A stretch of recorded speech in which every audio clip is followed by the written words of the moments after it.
Bonjour et bienvenue dans cette nouvelle rubrique qui s'intitule Un mot pour s'encourager. Ce matin, j'aimerais vous parler d'une femme qui nous est citée dans la Bible et notamment dans le deuxième livre des Rois au chapitre 4. On ne connaît pas grand-chose de cette femme, on ne connaît pas son nom. Par contre, on sait que c'était une femme riche, une femme qui habitait dans un village nommé Sunem et cette femme était mariée mais elle n'arrivait pas à avoir d'enfants. Ce couple avaient l'habitude de recevoir chez eux un prophète qui se nommait Élisée. Et un jour, alors que cet homme de Dieu logeait dans la maison, il reçut une parole de la part de Dieu pour cette femme et il lui dit notamment ceci: L'an prochain, à la même époque, tu tiendras un fils dans tes bras. Et effectivement, c'est ce qui s'est passé. Cette femme va tomber enceinte et elle va donner naissance à un fils exactement comme Élisée le lui avait dit. Malheureusement, quelque temps après cet heureux événement, cet enfant va tomber malade et va finir par mourir. Mais sa maman ne va pas se résigner pour autant. Elle va laisser cet enfant dans la maison, elle va prendre l'un de ses serviteurs, elle va prendre une ânesse et elle va aller en direction d'Élysée. Quand son mari va la voir partir, il va être étonné parce qu'elle part un jour qui n'est pas un jour de fête religieuse. Mais regardez ce que cette femme va répondre. Tout va bien.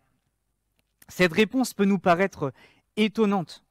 On pourrait croire que cette femme semble complètement déconnectée de la situation. Son fils unique vient de mourir sous ses yeux.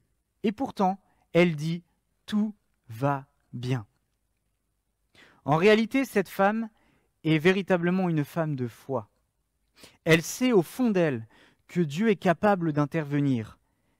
Une fois de plus, elle sait que Dieu peut intervenir dans sa détresse. Et c'est avec confiance qu'elle va se rendre vers le prophète Élisée, qui se situe à environ une trentaine de kilomètres de la maison. Quand Élisée va apercevoir cette femme de loin, il va décider d'envoyer son serviteur Géasi pour savoir si tout va bien. Le serviteur va courir très vite et va aller à sa rencontre pour avoir des nouvelles, pour savoir si le mari va bien, pour savoir si l'enfant va bien. Et regardez ce que cette femme, encore une fois, va redire. Tout va bien. Elle continue son chemin et elle va se retrouver devant Élisée. Élisée ne savait pas la situation actuelle. Dieu ne lui avait pas révélé cette fois-ci que l'enfant était mort. Vous savez, parfois Dieu informait à l'avance ses prophètes pour des choses qui allaient se dérouler, se passer. Mais là, cette fois-ci, Dieu a choisi de ne rien révéler. Alors, Élisée, en apprenant cette triste nouvelle, il va décider d'envoyer Géasi pour aller à la rencontre de cet enfant. Mais cette femme va insister pour qu'Élisée vienne également avec elle. Alors, Géasi va arriver le premier dans la maison devant cet enfant. Il va prendre un bâton, il va le mettre sur le visage de l'enfant comme Élisée lui avait demandé. Mais il ne va rien se passer. Pas de son, pas une seule réaction. Élisée va arriver par la suite. Il va fermer la porte de la chambre et là, il va prier Dieu.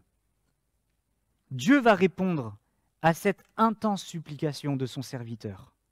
Dieu va faire un véritable miracle parce que Dieu va ressusciter cet enfant. Cet enfant va revenir à la vie. Cette histoire nous encourage à placer toute notre confiance en Dieu, à croire que si tout semble terminé, Dieu est encore capable d'intervenir parce que Dieu est le Dieu de l'impossible. Cette femme savait que cet enfant venait de Dieu. Cette femme s'est accrochée à cette promesse de Dieu et elle a refusé de se laisser abattre par la situation. C'est vrai que nous aussi en ce moment, on aurait du mal à dire « tout va bien ». Et pourtant, pour nous qui sommes enfants de Dieu, pour nous qui sommes en Jésus, nous n'avons rien à craindre parce que Jésus est avec nous, parce que Jésus est dans notre vie, parce que Dieu détient notre vie entre ses mains. Jésus ne nous a pas dit que les choses allaient être faciles. Jésus ne nous a pas dit que le monde dans lequel nous allons vivre allait être un monde facile. Par contre, il nous a promis qu'il serait avec nous tous les jours, jusqu'à la fin du monde. Mon frère, ma sœur, mon ami, je t'encourage en cette journée à lever les yeux vers Dieu et à placer toute ta foi et ta confiance en lui. Rappelle-toi que le secours vient de Dieu, celui qui a créé les cieux et la terre, celui qui règne sur son trône, celui qui a tout pouvoir entre ses mains. Il t'entend et il te garde. Alors, ne baisse pas les bras, prie, remets ta situation entre les mains de Dieu et fais-lui confiance. Tu verras la gloire de Dieu si tu crois de tout ton cœur ces paroles. Soyez bénis.